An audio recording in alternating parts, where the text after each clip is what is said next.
கர்த்தருடைய பரிசுத்த நாமத்திற்கு மகிமை உண்டாவதாக. ஸ்தோத்திரம் அப்பா. உம்மை துதிக்கிறோம் துதிக்கிறோம் துதிக்கிறோம். இந்த காலை வேளைக்காக நன்றி செலுத்துகிறோம் அப்பா. ஹல்லேலூயா ஹல்லேலூயா. எங்களுடைய ஆவி ஆத்மா சரீரத்தை படைக்கிறோம். உம்முடைய இரத்தத்தால் எங்களை கழுவும் ஆண்டவரே. Thank you Jesus, thank you Jesus, thank you Jesus. ஸ்தோத்திரம் அப்பா. என்னை விசாரிப்பவர், என் பாரங்கள் சுமக்கின்றவர். என்னை விசாரிப்பவர், என் பாரங்கள் சுமக்கின்றவர். என்னை கைவிடாதவர், இயேசு என்னோடு உண்டு. என்னை கைவிடாதவர், இயேசு என்னோடு உண்டு. பரீட்சை இந்த தேவன் அனுமதித்தார், பரிகாரம் அதற்காய் செய்து முடித்தார். பரீட்சை இந்த தேவன் அனுமதித்தார், பரிகாரம் அதற்காய் செய்து முடித்தார். ஏனென்று கேட்பதில்லை நான், எந்த நன்மைக்கென்று அறிந்திடுவேன். ஏனென்று கேட்பதில்லை நான், எந்த நன்மைக்கென்று அறிந்திடுவேன். கர்த்தர் எனக்கு அனுகூலம், அதை நன்றாய் அறிந்திடுவேன். கர்த்தர் எனக்கு அனுகூலம், அதை நன்றாய் அறிந்திடுவேன். கர்த்தர் அனுகூலம் என்றால் யார் எனக்கு எதிராய் நிற்பார்? கர்த்தர் அனுகூலம் என்றால் யார் எனக்கு எதிராய் நிற்பார்? பரீட்சை இந்த தேவன் அனுமதித்தார், பரிகாரம் அதற்காய் செய்து முடித்தார். பரீட்சை இந்த தேவன் அனுமதித்தார், பரிகாரம் அதற்காய் செய்து முடித்தார். ஏனென்று கேட்பதில்லை நான், எந்த நன்மைக்கென்று அறிந்திடுவேன். ஏனென்று கேட்பதில்லை நான், எந்த நன்மைக்கென்று அறிந்திடுவேன். என்னை விசாரிப்பவர், என் பாரங்கள் சுமக்கின்றவர். என்னை விசாரிப்பவர், என் பாரங்கள் சுமக்கின்றவர். என்னை கைவிடாதவர், இயேசு என்னோடு உண்டு. என்னை கைவிடாதவர், இயேசு என்னோடு உண்டு.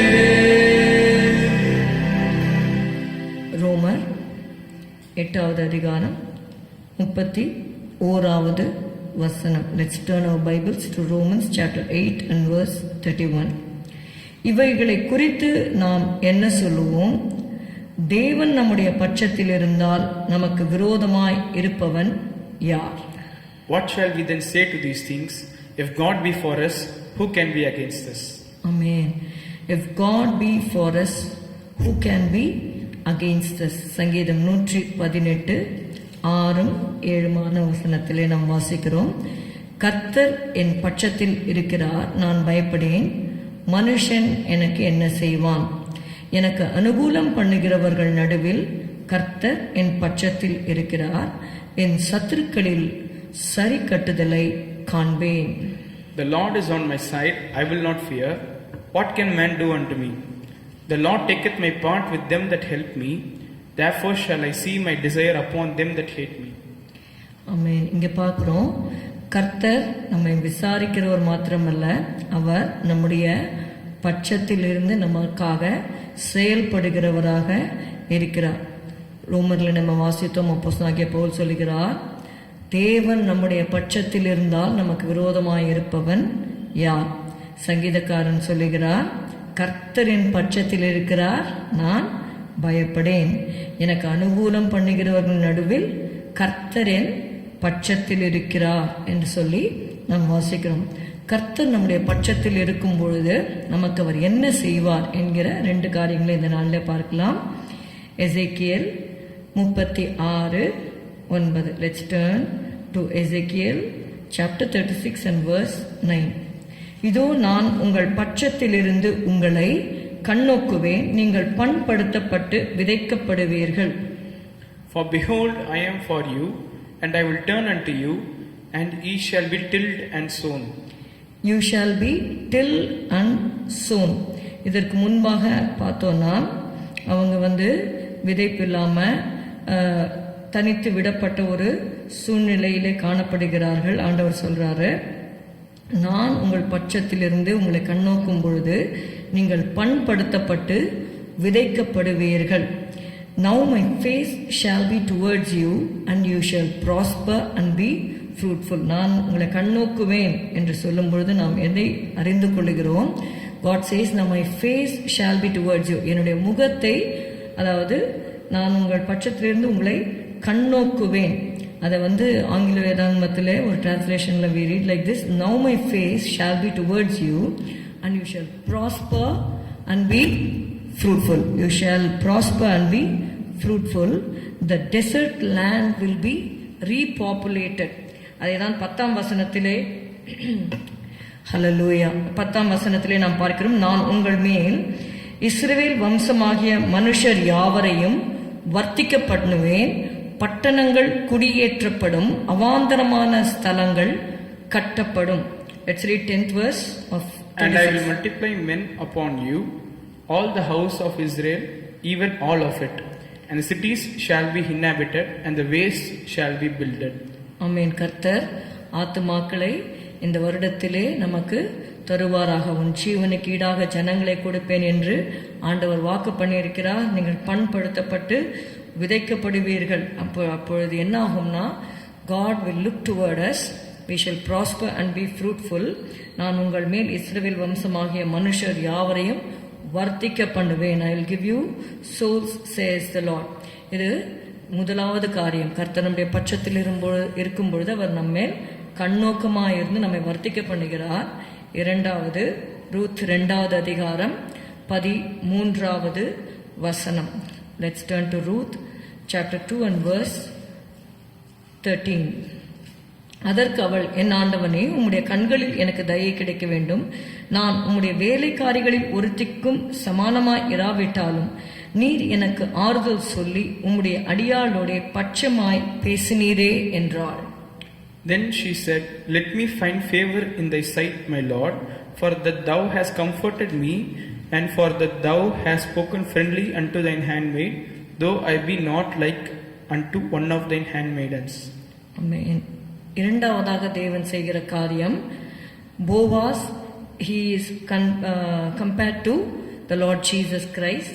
அங்கே பார்க்கிறோம், ரூத்தை பார்த்து போவாஸ் பட்சமாய் பேசினார் என்று சொல்லி பார்க்கிறோம்.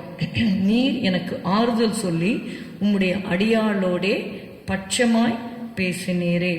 ஆண்டவர் நம்முடைய பட்சத்தில் இருக்கும் பொழுது அவர் கண்ணோக்கி பார்க்கிறவர் மாத்திரமல்ல, நம்மோடு பட்சமாய் பேசுகிற தேவனாக இருக்கிறார். அதனால்தான் ஏசாயா 40:1-2 நாம் வாசிக்கிறோம், என் ஜனத்தை ஆற்றுங்கள் தேற்றுங்கள், எருசலேமுடன் பட்சமாய் பேசி அதன் போர் முடிந்தது என்றும் அதன் அக்கிரமம் நிவர்த்தி ஆயிற்று என்றும் அது தன் சகல பாவங்களின் நிமித்தம் கர்த்தரின் கையில் இரட்டிப்பாய் அடைந்து தீர்ந்தது என்றும் அதற்கு கூறுங்கள் என்று உங்கள் தேவன் சொல்லுகிறார்.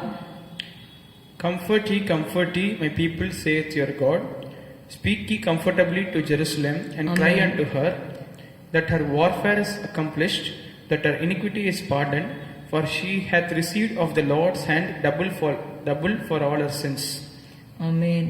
இங்கே பார்க்கிறோம், ஆண்டவர் என் ஜனத்தை ஆற்றுங்கள் தேற்றுங்கள், எருசலேமுடன் பட்சமாய் பேசுங்கள் என்று சொல்லி ஆண்டவர் சொல்லுகிறதை பார்க்கிறோம். அவரும் நம்மோடு பட்சமாய் பேசுகிறவராக இருக்கிறார். முதலாவதாக நம்முடைய பட்சத்திலிருந்து அவர் கண்ணோக்குகிறார். இரண்டாவது, நம்மோடு பட்சமாய் பேசி நமக்கு செய்ய வேண்டிய காரியங்களை அவர் செய்கிறவராக இருக்கிறார். நாம் ஜெபம் செய்வோம். ஸ்தோத்திரம் அப்பா, உம்மை துதிக்கிறோம் ஆண்டவரே. தேவன் நம்முடைய பட்சத்தில் இருந்தால் நமக்கு விரோதமாக இருப்பவன் யார் என்று எழுதப்பட்டிருக்கிறபடி ஆண்டவரே, நீர் எங்கள் பட்சத்திலே இருக்கிறீர். ஆண்டவரே, நாங்களும் உம்முடைய பட்சத்திலே காணப்பட ஆண்டவரே எங்களுக்கு நீர் கிருபை செய்யும். அன்றைக்கு ஆண்டவரே மோசே கேட்டாரப்பா, கர்த்தருடைய பட்சத்தில் இருக்கிறவர்கள் யார் என்று சொல்லும் பொழுது ஆண்டவரே, அப்பா, உம்மை நேசிக்கிறவர்கள் உம்முடைய பட்சத்திலே வந்தார்கள். ஆண்டவரே, நாங்களும் எப்பொழுதும் ஆண்டவரே உம்முடைய பட்சத்திலே காணப்பட எங்களுக்கு நீர் கிருபை செய்யும். ஆண்டவரே, உம்முடைய ஆண்டவரே முகம் எங்கள் மேல நோக்கமாயிருக்கும்படி நாங்கள் செபிக்கிறோம். நீர் எங்களோடு பேசும்படி செபிக்கிறோம். அப்பா, ஸ்தோத்திரம். எங்களை தாழ்த்தி உடைய கரத்திலே ஒப்புக் கொடுக்கிறோம். இயேசுவின் நாமத்தில் பிதாவே, ஆமேன். என் ஆத்துமாவே கர்த்தரை ஸ்தோத்திரி, என் முழு உள்ளமே அவருடைய பரிசுத்த நாமத்தை ஸ்தோத்திரி. என் ஆத்துமாவே கர்த்தரை ஸ்தோத்திரி, கர்த்தர் செய்த சகல உபகாரங்களையும் மறவாதே. Good morning. Have a good day. God bless you.